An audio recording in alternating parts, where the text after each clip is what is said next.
Olá! Hoje a gente vai mergulhar num material que propõe uma ideia sobre liderança que, olha, pode bagunçar um pouco o que a gente costuma pensar.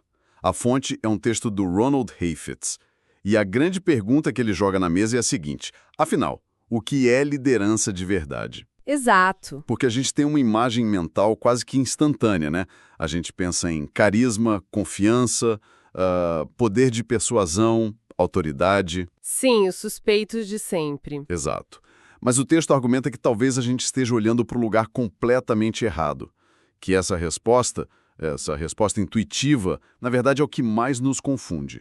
É isso. O ponto de partida do Heifetz é que a gente quase sempre começa assim, pelo lado errado. A gente se preocupa com o como liderar. As ferramentas, as técnicas. Isso, as ferramentas, o estilo, antes mesmo de entender o trabalho que precisa ser feito, sabe? O que e o porquê. E essa inversão é a raiz de quase toda a confusão. Entendi.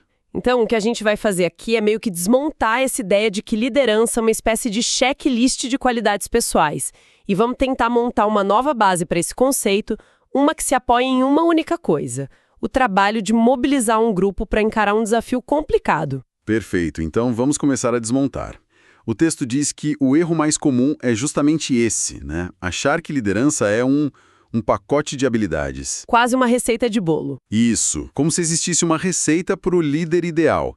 E essa lista de ingredientes a gente conhece de cor. Tem que ser confiável, tem que aguentar pressão, não pode fugir de conflito, tem que saber ouvir, se comunicar bem. Qualidades incríveis, claro. Ninguém vai discutir isso. Sim. Mas é aí que o texto dá o primeiro nó na nossa cabeça. Exato. O argumento do Heifetz é que, apesar de essenciais, essas qualidades não são o que define a liderança.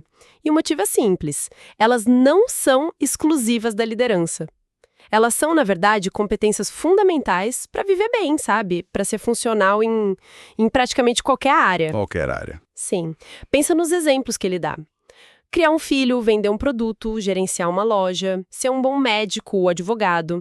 Todas essas atividades exigem exatamente o mesmo conjunto de habilidades: confiança, calma sob pressão, boa comunicação. Se um pai precisa disso tanto quanto um presidente de empresa, então essas habilidades não podem ser a essência distintiva da liderança, entende? Peraí, isso é interessante, porque a gente tende a botar a liderança de um CEO num pedestal. Mas o que o texto sugere é que, em termos de competências básicas, uma mãe ou um pai de família está no mesmo barco, Exatamente no mesmo barco. exercitando a mesma musculatura de confiança e compostura todo santo dia. Exatamente. A escala do impacto pode ser diferente, o contexto muda, mas a competência humana fundamental é a mesma. E é por isso que o Heifetz diz que focar nelas para definir liderança é um erro. É como, tentar definir o que é ser um chefe de cozinha falando só que ele precisa saber usar uma faca. Sim, precisa, mas... Mas isso não diz nada sobre a arte da culinária, né? Certo, mas alguém poderia argumentar que, embora não sejam exclusivas, talvez a maestria e a combinação dessas habilidades num nível muito alto seja o que cria um líder. O que o texto diz sobre isso? Persuasão, inspiração, autoridade. A lógica é a mesma. Ah, sim. Um grande professor inspira, um vendedor genial persuade, um guarda de trânsito tem autoridade. São ferramentas poderosas, mas que podem ser usadas para inúmeros fins. Rotular o conjunto dessas ferramentas como liderança ainda não responde à pergunta: liderança para fazer o quê? Entendi. Então, focar nas habilidades e ferramentas é como focar nos instrumentos de uma orquestra sem saber qual música eles deveriam tocar. Fica um vácuo aí. O vácuo de propósito. E é para preencher esse vácuo que ele traz uma analogia que, para mim, foi a parte mais genial do texto. A da carpintaria. É uma analogia que parece simples, mas descomplica tudo. Exato. Ele nos pede para pensar na liderança como se fosse o ofício de um carpinteiro. Um bom carpinteiro, obviamente, precisa de ferramentas boas e de mãos habilidosas para usar um martelo, um serrote. Ninguém duvida disso. Claro. Mas ter um martelo na mão e saber bater um prego não te transforma automaticamente num carpinteiro. E o que é fascinante aqui é que o texto vira a chave ao perguntar o que então define a carpintaria. Não são as mãos, não são as ferramentas. É o trabalho? É o trabalho a ser feito, é o propósito, É a intenção de construir uma cadeira, uma mesa, uma casa. O ofício é definido pelo desafio, pelo projeto que se quer realizar. Isso é uma virada de chave total, porque a gente passa a vida toda ouvindo que para ser líder você precisa ser carismático, confiante. Mas o que o texto diz é que isso é como dizer que para ser carpinteiro... Você só precisa de um martelo bom. Isso. A ferramenta não é o propósito. De repente, a liderança deixa de ser um clube VIP de personalidades e vira algo que qualquer um pode fazer. Exatamente. E ele aprofunda a analogia de um jeito brilhante. Ele diz: imagine 3 pessoas com mãos habilidosas e um mesmo conjunto de ferramentas para trabalhar com madeira. Ok. A primeira está construindo uma casa. Ela é uma carpinteira. A segunda está esculpindo uma obra de arte. Ela é uma artista. A terceira está fabricando um móvel de design sofisticado.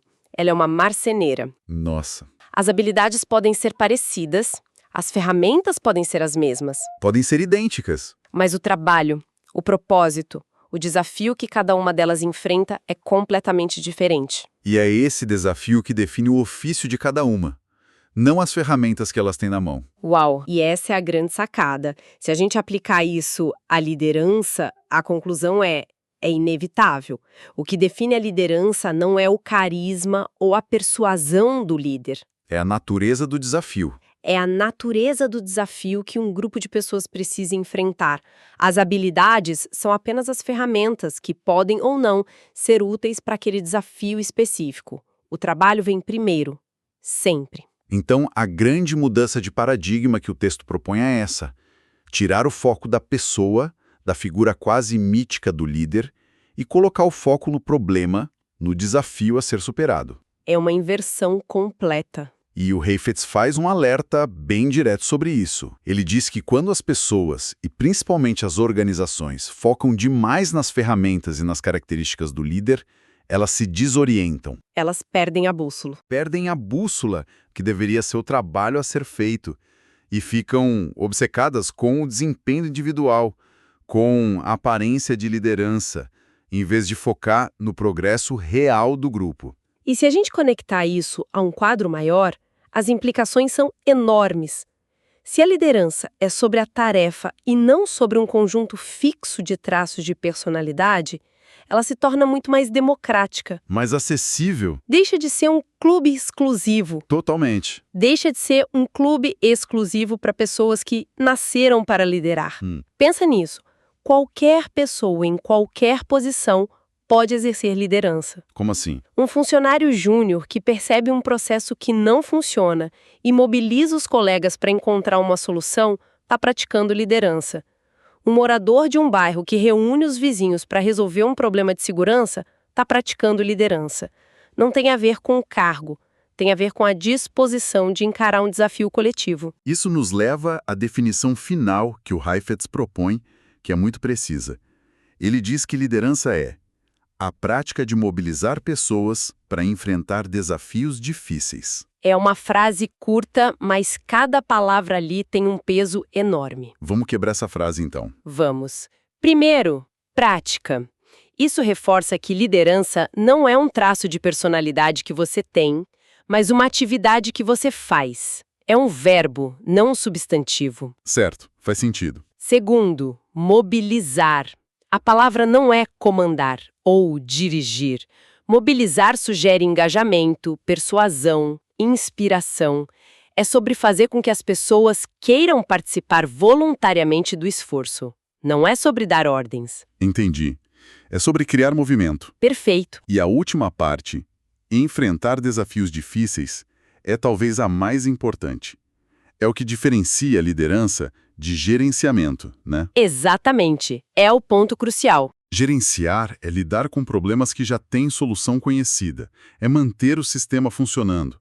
Liderança, segundo Heifetz, é necessária quando não há um mapa, quando a solução ainda não existe e precisa ser construída pelo próprio grupo. É levar as pessoas para fora da zona de conforto. Exato. E essa definição se aplica em qualquer escala. Heifetz menciona isso claramente. O desafio de uma família para lidar com uma doença crônica exige liderança.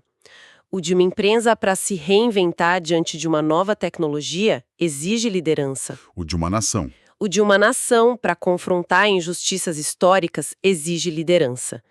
O trabalho é diferente em cada caso, mas a prática de mobilizar pessoas para encarar o desconhecido é a mesma. Então, amarrando tudo isso, a grande lição que o material nos deixa é que a gente precisa parar de procurar por líderes como se estivéssemos procurando por super-heróis com um conjunto específico de poderes. Isso. A liderança não é um inventário de características, é um ofício, definido pelo tipo de trabalho que precisa ser feito. Perfeitamente colocado.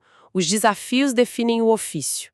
O ponto de partida para qualquer ato de liderança deveria ser sempre o mesmo: um diagnóstico profundo do problema que um grupo precisa resolver. Entender o que está acontecendo de verdade. Exato. O que realmente está em jogo aqui? Quais são as perdas envolvidas? Quem precisa aprender o quê? Só depois de entender a natureza do desafio é que se pode começar a pensar: ok, para este trabalho específico, quais habilidades e ferramentas serão mais úteis? É como o carpinteiro. A ferramenta certa para construir uma casa robusta provavelmente não é a mesma usada para esculpir os detalhes delicados de uma obra de arte. O trabalho dita a ferramenta e não o contrário. Exato. Isso nos leva a uma última reflexão, que é uma consequência natural de toda essa discussão.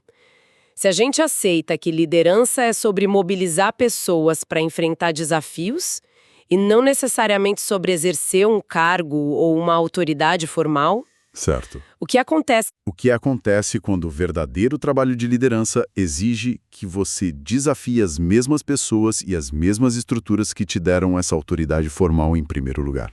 Pois é. Se o desafio é mudar o sistema que te colocou no topo, como se faz isso? É uma pergunta bem desconfortável e acho que é uma ótima reflexão para a gente terminar.